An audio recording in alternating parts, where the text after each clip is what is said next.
24. Mandy and I welcome you back to day 132 of Reading the Bible 365. Today we're back in the Old Testament. We're going to do Exodus 21 to 24. And verses that I love in Exodus, I color in yellow because it's part of the Torah or Pentateuch part of the Bible. There's 187 chapters in the Pentateuch, and Exodus has 40 chapters. Last time we were in Exodus, we did chapter 20, which went over the 10 commandments, and now we're going to do Exodus 21. These are the laws you are to set before them. Hebrew servants. If you buy a Hebrew servant, he is to serve you for 6 years, but in the 7th year he shall go free, without paying anything. If he comes alone, he is to go free alone, but if he has a wife when he comes, she is to go with him. If his master gives him a wife, and she bears him sons or daughters, the woman and her children belong to her master, and only the man should go free. But if the servant declares, I love my master and my wife and children, and do not want to go free, then his master must take him before the judges. He shall then take him to the door or the doorpost, and pierce his ear with an awl. Then he will be his servant for life. If a man sells his daughter as a servant, she is not to go free as men servants do. If she does not please the master who has selected her for himself, he must let her be redeemed. He has no right to sell her to foreigners because he has broken faith with her. If he selects her for his son, he must grant her the rights of a daughter. If he marries another woman, he must not deprive the first one of her food, clothing, or marital rights. If he does not provide her with these 3 things, she is to go free without any payment of money. Personal injuries. My note here says capital offenses. Anyone who strikes a man and kills him shall surely be put to death. However, if he does not do it intentionally, but God lets it happen, he is to flee to a place I will designate. But if a man schemes and kills another man deliberately, take him away from my altar and put him to death. Anyone who attacks his father or mother must be put to death. Anyone who kidnaps another and either sells him or still has him when he is caught must be put to death. Anyone who curses his father or mother must be put to death. If men quarrel and one hits the other with a stone or with his fist, and when he does not die but is confined to bed, the one who struck the blow will not be held responsible if the other gets up and walks around outside with his staff. However, he must pay the injured man for the loss of his time and see that he is completely healed. If a man beats his male or female slave with a rod and the slave dies as a direct result, he must be punished, but he is not to be punished if the slave gets up after a day or 2, since the slave is his property. If men who are fighting hit a pregnant woman and she gives birth prematurely, but there is no serious injury, the offender must be fined whatever the woman's husband demands and the court allows. But if there is serious injury, you are to take life for life, eye for eye, tooth for tooth, hand for hand, foot for foot, burn for burn, wound for wound, and bruise for bruise. If a man hits a manservant or maidservant in the eye and destroys it, he must let that servant go free to compensate for the eye. And if he knocks out the tooth of a manservant or maidservant, he must let the servant go free to compensate for the tooth. But if a bull gores a man or woman to death, the bull must be stoned to death, and its meat must not be eaten.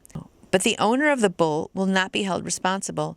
If, however, the bull has had a habit of goring, and the owner has been warned but has not kept it penned up, and it kills a man or woman, the bull must be stoned, and the owner must also be put to death. However, if payment is demanded of him, he may redeem his life by paying whatever is demanded. This law applies if the bull gores a man or daughter.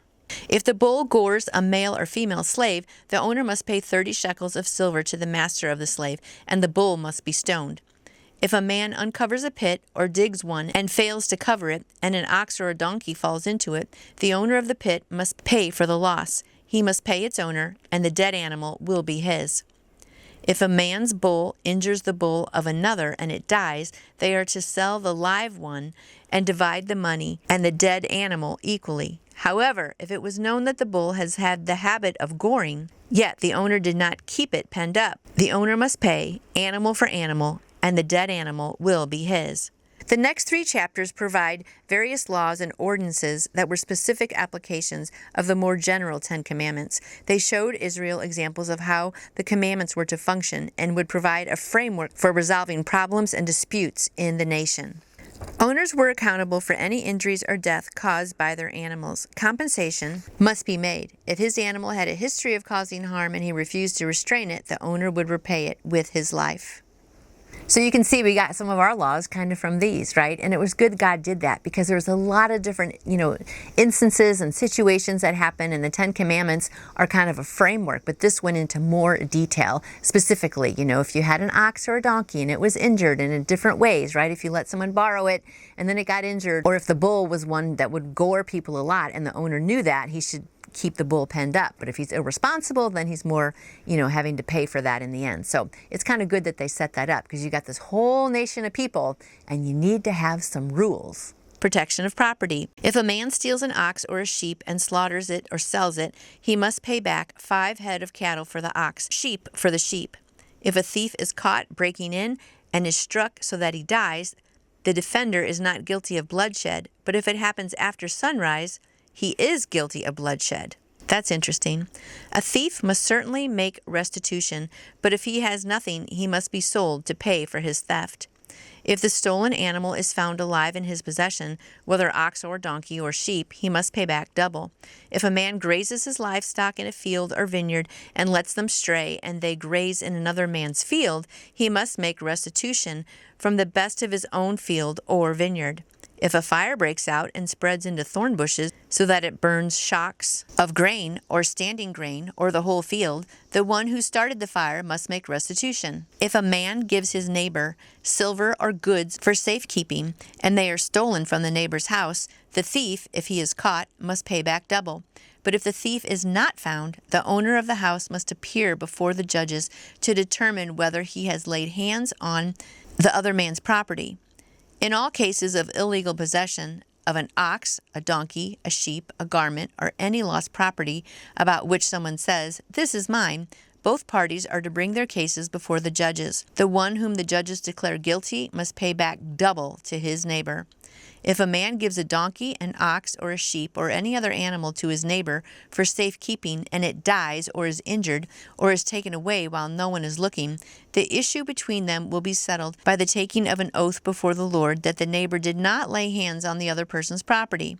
The owner is to accept this, and no restitution is required.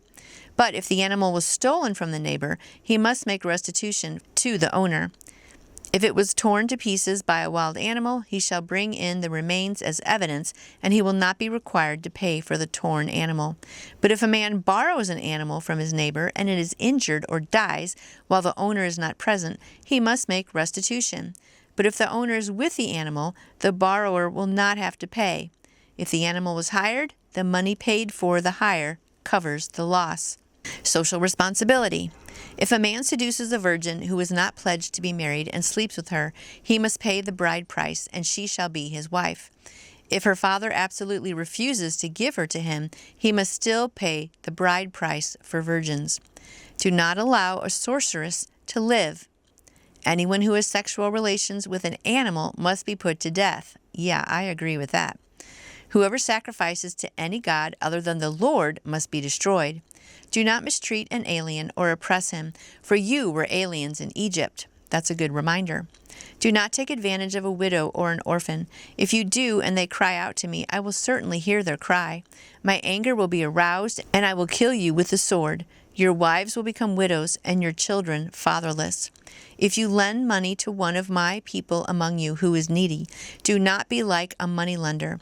Charge him no interest. If you take your neighbor's cloak as a pledge, return it to him by sunset, because his cloak is the only covering he has for his body. What else will he sleep in? When he cries out to me, I will hear him, for I am compassionate. Do not blaspheme God or curse the ruler of your people. Do not hold back offerings from your granaries or your vats. You must give me the firstborn of your sons. Do the same with your cattle and your sheep. Let them stay with their mothers for 7 days, but give them to me on the 8th day. You are to be my holy people, so do not eat the meat of an animal torn by wild beasts. Throw it to the dogs.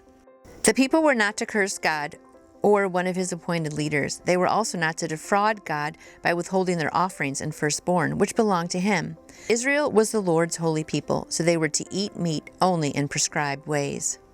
So again, more rules laid out so that way everybody knew what the rules were and they should be following along. But what's the most important one?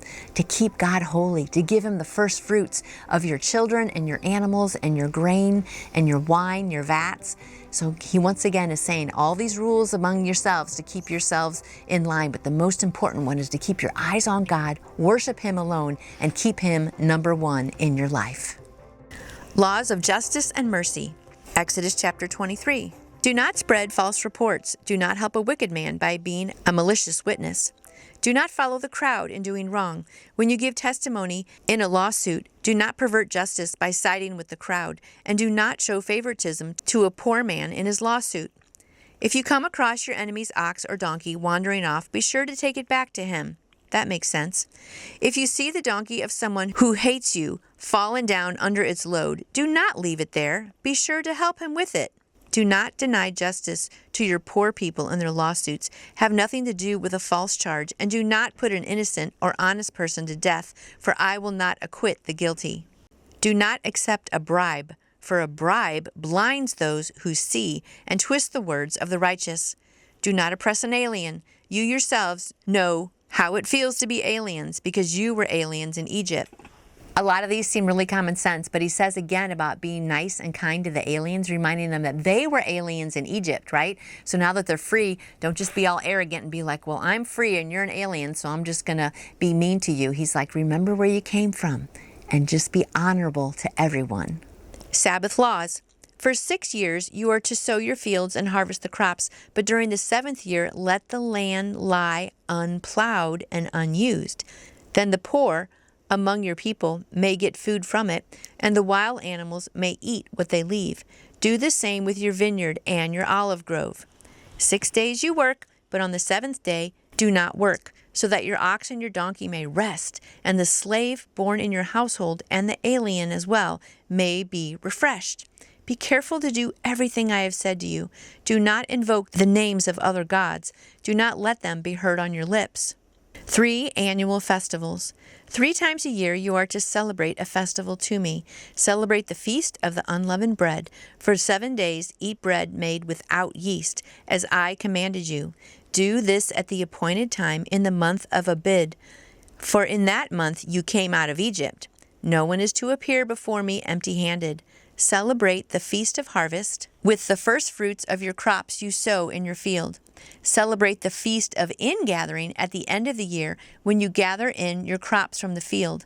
3 times a year all the men are to appear before the sovereign Lord. Do not offer the blood of a sacrifice to me along with anything containing yeast. The fat of my festival offerings must not be kept until morning. Bring the best of the first fruits of your soil to the house of the Lord your God, and do not cook a young goat in its mother's milk. The people were also to celebrate 3 festivals every year in honor of the Lord. The festival of unleavened bread was held in conjunction with the Passover and commemorated the Exodus from Egypt. And remember why they had to have unleavened bread? Because all of a sudden Pharaoh just decided, yes, you can leave. So God was like, hurry, you have to go. And they put the blood on the doorpost, and then they made the bread really quick without yeast. They didn't wait for it to rise. So they're having unleavened bread. And it's so good that God is having them do this festival, because every year, what does that do? It reminds them of where they came from.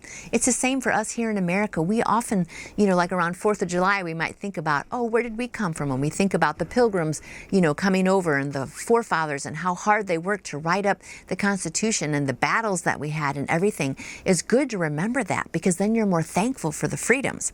I kind of think the young people these days don't remember all that. They don't even probably know the history of George Washington, and they don't know how the pilgrims came over, and so they don't understand how many of those people died. I mean, those people left their homes to come over here to give us a land where we could worship God whenever we want. And so I think a lot of that's been lost. So if you got young people in your life, remind them. And this is what God was doing, to remind the people year after year of where they came from. And who delivered them? Not themselves. God delivered them. The Festival of the Harvest is the second one, also known as the Festival of Weeks or Pentecost. This took place after the wheat harvest, 7 weeks after the Festival of Unleavened Bread. Then the Festival of Ingathering took place at the end of the year, which was a reminder of God's provision for his people. God's angel to prepare the way. See, I am sending an angel ahead of you to guard you along the way and to bring you to the place I have prepared. Pay attention to him and listen to what he says. Do not rebel against him. He will not forgive your rebellion, since my name is in him. If you listen carefully to what he says and do all that I say, I will be an enemy to your enemies and will oppose those who oppose you. My angel will go ahead of you and bring you into the land of the Amorites, Hittites, Perizzites, Canaanites, Hivites, and Jebusites. And don't forget the termites. And I will wipe them out. Do not bow down before their gods or worship them or follow their practices. You must demolish them and break their sacred stones to pieces. Worship the Lord your God, and his blessing will be on your food and water. I will take away sickness from among you, and none will miscarry or be barren in your land. I will give you a full lifespan. I will send my terror ahead of you and throw into confusion every nation you encounter. I will make all your enemies turn their backs and run. I will send the hornet ahead of you to drive out the Hivites, Canaanites, and Hittites out of your way. But I will not drive them out in a single year, because the land would become desolate and the wild animals too numerous for you. Little by little I will drive them out before you until you have increased enough to take possession of the land. In 2018 I have, God goes ahead to prepare the way. He has a plan for us in 2018. I love that. I will establish your borders from the Red Sea to the Sea of the Philistines, and from the desert to the river. I will hand over to you the people who live in the land, and you will drive them out before you. Do not make a covenant with them or their gods. Do not let them live in your land, or they will cause you to sin against me. That's true. Because the worship of their gods will certainly be a snare to you. God thoughtfully promised to drive the Israelites' enemies out of the land gradually, or else the land would become desolate. He also prescribed the borders of the promised land. They would extend from the Red Sea in the east to the Mediterranean Sea in the west, and from the wilderness in the south to the Euphrates River in the north. Israel was to make no covenant with the inhabitants of the land or with their gods. Failure to drive them out of the land would result in them being a snare to the Israelites. Their idolatrous beliefs and practices would lure Israel, leading God's people to sin. They needed the regulation of God's law if they were to enjoy God's blessing, and that meant no compromising with their enemies and no idolatry. So many things in there. He talked about how he was going to do it slowly, right? And sometimes we think, God, why are you going slow? Like, I want to go fast, right? I'm kind of in a space right now where God has been going slow the last 2 years, but guess what? He has his timing, and the same for his people. He drove people out in front of them just as they were coming up. Not ahead of time. God's never early or late. God is always on time. Exodus chapter 24, the covenant confirmed. Then he said to Moses, "Come up to the Lord, you and Aaron, Nadab and Abihu, and 70 of the elders of Israel. You are to worship at a distance, but Moses alone is to approach the Lord. The others must not come near, and the people may not come up with him." When Moses went and told the people all the Lord's words and laws, they responded with one voice, "Everything the Lord has said, we will do." They were united. Moses then wrote down everything the Lord had said. He got up early the next morning and built an altar at the foot of the mountain and set up 12 stone pillars representing the 12 tribes of Israel. Then he sent young Israelite men, and they offered burnt offerings and sacrificed young bulls as fellowship offerings to the Lord. Moses took half of the blood and put it in the bowls, and the other half he sprinkled on the altar. Then he took the book of the covenant and read it to the people, and they responded, "We will do everything the Lord has said. We will obey." Moses then took the blood, sprinkled it on the people, and said, "This is the blood of the covenant that the Lord has made with you in accordance with all these words." Moses and Aaron, Nadab and Abihu, and 70 elders of Israel went up and saw the God of Israel. Under his feet was something like a pavement made of sapphire, clear as the sky itself. But God did not raise his hand against these leaders of the Israelites. They saw God, and they ate and drank. Then the Lord said to Moses, "Come up to me on the mountain and stay here, and I will give you the tablets of stone with the law and commandments I have written for their instruction." Then Moses set out with Joshua, his aide, and Moses went up on the mountain of God. He said to the elders, "Wait here for us until we come back to you. Aaron and Hur are with you, and anyone involved in a dispute can go to them." When Moses went up on the mountain, the cloud covered it, and the glory of the Lord settled on Mount Sinai. For 6 days the cloud covered the mountain, and on the seventh day the Lord called to Moses from within the cloud. To the Israelites the glory of the Lord looked like a consuming fire on top of the mountain. Then Moses entered the cloud as he went on up the mountain, and he stayed on the mountain 40 days and 40 nights. Wow. Back in 2008, I said, we need to wait on God. We cannot have a drive-through relationship with Him and expect to see His glory. We need to tarry. I like that a lot. Next, Moses built an altar with 12 pillars representing the 12 tribes of Israel. Then they made offerings and sacrificed to the Lord so that they might have fellowship with Him. Moses took the blood of the covenant and splattered it on the altar and on the people to consecrate them. Then Moses, Aaron, and his sons and the elders went up, and they saw the God of Israel. God did not harm them, and they ate and drank. This means that the Lord let them see something of His glory in a manner similar to what Moses would later experience in a more dramatic fashion. Many people want to experience God. They want Him to show up in their experiences. Israel, we must note, only saw God when they worshiped at His invitation, responded to His revelation, and received the blood of His consecration. That's good. If you want to experience God, then, in the consecrating blood of Jesus, worship Him in spirit and truth, and respond to His word with obedience. So God had very specific commands for them and specific ways to do it, like the elders were supposed to come to a certain point, but then only Moses, Aaron, and his sons were going to go to the next point, and then only Moses got to go all the way up to the top, right? And he got to see God's glory, but they got to see it from far away. It looked like a consuming fire on the mountain. That must have been something to see, right? So you think that then they would just be totally obedient because they said, yes, we want to follow all these laws, but we're going to see pretty soon that they don't always quite do that, but we're like that too. But I like what that note on the outside said, that, our relationship with God is not a drive-through kind of thing, right? We need to tarry. We need to spend time every day. That's what we're doing here. Reading God's Word, sitting and letting it affect our hearts, worshiping Him, serving other people. We need to do all those things. That's how you build a good relationship with anyone, with a friend, with your child, with a spouse, and with God. You've got to take the time to do it. So thanks for joining us today for Time with God. And I hope you come back again tomorrow for more of God's Word, because God's Word in your heart is the best way to live. We'll see you tomorrow. If you enjoyed this message today, I would appreciate a thumbs up. I would also love it if you would subscribe to my channel and pass it along to other friends who want to strengthen their faith in Jesus. I would love a comment on what you liked and also future topics you would like me to talk about. I would also love to answer any question you may have about how to put your faith in Jesus, the Christmas story, Easter story, anything at all. You can contact me through my website, which is Nancy Joy to You. That's Nancy Joy, the number 2, the letter U.com. You can also email me at nancyjoytoyou@gmail.com. Hope to see you tomorrow.